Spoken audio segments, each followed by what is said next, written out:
नमस्कार, आप देख रहे हैं यूपी तक और आपके साथ मैं हूं सुषमा। आप देख रहे हैं कि सियासी गर्मी कैसे बढ़ी हुई है। रामपुर लोकसभा उपचुनाव को लेकर तमाम सवालों, तमाम कयासों के बीच में आखिरकार समाजवादी पार्टी का उम्मीदवार कौन है वो सामने आ गया है। आसम राजा को समाजवादी पार्टी की तरफ से उम्मीदवार बनाया गया है। खुद आजम खान ने पार्टी कार्यालय दारुल आवाम में समाजवादी पार्टी के कार्यकर्ताओं के बीच आसम राजा का नाम घोषित किया। हालांकि पहले आजम खान की पत्नी का नाम बहुत चल रहा था, लगभग ये माना जा रहा था कि वही उम्मीदवार होंगी। पर्चा भी ले लिया गया था, आसम राजा खुद के लिए भी पर्चा लाए थे और आजम की पत्नी के लिए भी। तो यहाँ आसम राजा कौन है ये जानना भी बहुत ज़रूरी है। आसम राजा जो हैं वो बहुत करीबी माने जाते हैं आजम खान के। सपा नगर अध्यक्ष भी आसम राजा हैं। तो आप देख रहे थे कि किस तरह से आजम खान की नाराजगी देखने को मिल रही थी। अखिलेश यादव और उनके बीच में काफ़ी दूरियां देखने को मिल रही थी, जिसके बाद से ये कहा गया कि अखिलेश उनको मनाने की कोशिशें करते हैं। और दिल्ली के अस्पताल जब वो जाते हैं आजम खान से मुलाकात के लिए, तो वहाँ पर लगभग 3 घंटे की बातचीत दोनों के बीच में होती है।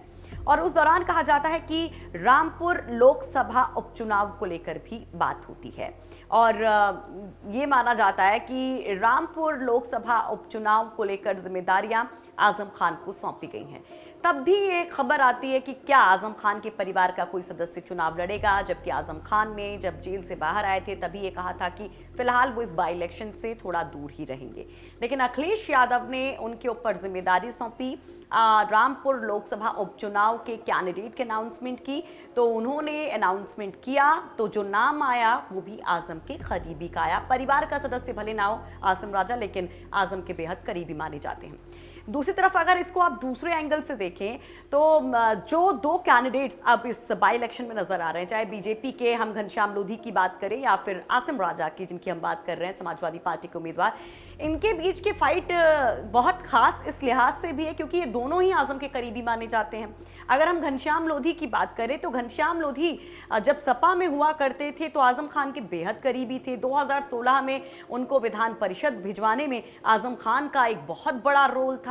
और हालांकि पिछले चुनाव के पहले, अभी जो विधानसभा चुनाव हुआ था उसके पहले कुछ ऐसा हुआ कि उनके ऊपर पार्टी ने एक्शन लिया, अनुशासनात्मक कार्रवाई की बात कही गई, जिसके बाद वो बीजेपी में चले गए और बीजेपी के कैंडिडेट के तौर पर इस बार इस लोकसभा उपचुनाव में वो दिखाई दे रहे हैं। तो आसिम राजा जो कि आजम खान के करीबी समाजवादी पार्टी के उम्मीदवार के तौर पर दिखाई दे रहे हैं, तो इसमें कुल मिलाकर ये कहा जा रहा है कि आजम खान के करीबियों के बीच में ही ये पूरी फाइट है।